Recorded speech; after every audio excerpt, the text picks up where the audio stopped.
Акыркы күндөрү Жалал Абад шаарында газ жана жылуулуктун өчүрүлүп жатканын айткан тургундар нааразы. Себеби мындай өчүрүүлөр жашоочуларга ыңгайсыздык жаратып, суук күндөрү жылуулуксуз жана газсыз калтырууда дешет. Мына акыркы күндөрү 15-14 сууктан байланыштуу газ өчүп атат.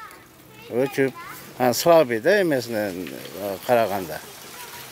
Ошол отопление бирде 20 градус жокуна 2 күндө 20 градус эмес, эшикке чыгып, кардын үстүндө ысынабыз. Үйгө кирип тоңобуз. Ошол отопленияга төлөш керек, же токко төлөш керек да, светке. Азыр чынын айтыш керек, эме менен отурам да. Свет менен ошо обогреватель коюп. Кыргыз жылуулук энерго мамлекеттик ишканасынын Жалал Абаддагы райондор аралык жылуулук менен жабдуу өндүрүштүк бирикмеси учурда жылуулук нормалдуу температура менен берилип жатканын билдирди. Калаадагы көмүр, мазут менен жылытылган отканалар кадимки тартипте иштеп жатат дешти. Азыр биз нормада берип атабыз негизи. 65 градуска чейин ошо абанын температурасына карап, ошо 65 градуска берип атабыз. Котельниялер иштеп атат бардыгы. Көмүр, мазуттар жетиштүү. Биздин котельниялерди жанагы насостор турат.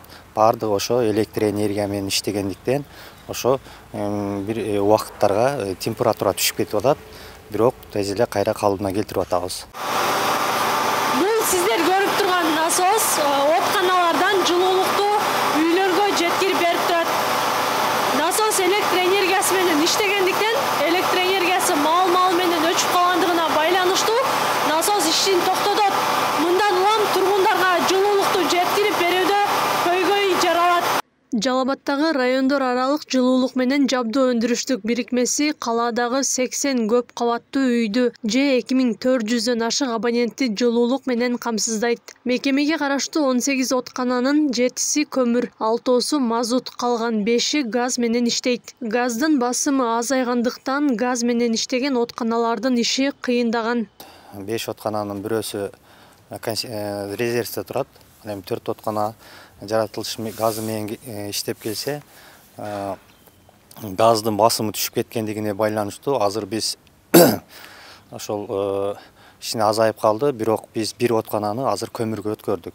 Ошондо 3 откананын 2 отканасы температура берип атат, бир откана гана ошо кичине газдын басымы азайгандыгына байланыштуу ошо температура бере албай атат да. Жаратылыш газын берүү маселеси Жалал Абадта гана эмес, өлкөнүн башка аймактарында дагы жаралууда. Буга Борбордук Азиядагы кырдаал себеп болуп жатканын Газпром Кыргызстан биргелешкен компаниясынын өкүлү Жогорку Кеңештеги жыйынында билдирген. Азыр бүткүл Борбордук Азияда болуп аткан акыбалга карата ошонун себебинен кээ бир өзгөчө түштүктөгү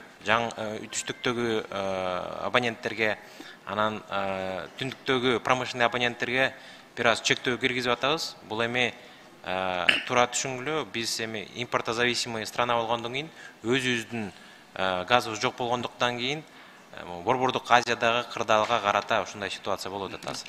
Энергетика министрлиги жерлерде кайсыл убакта электр энергиясынын өчүрүлүшү боюнча маалыматты таркаткан.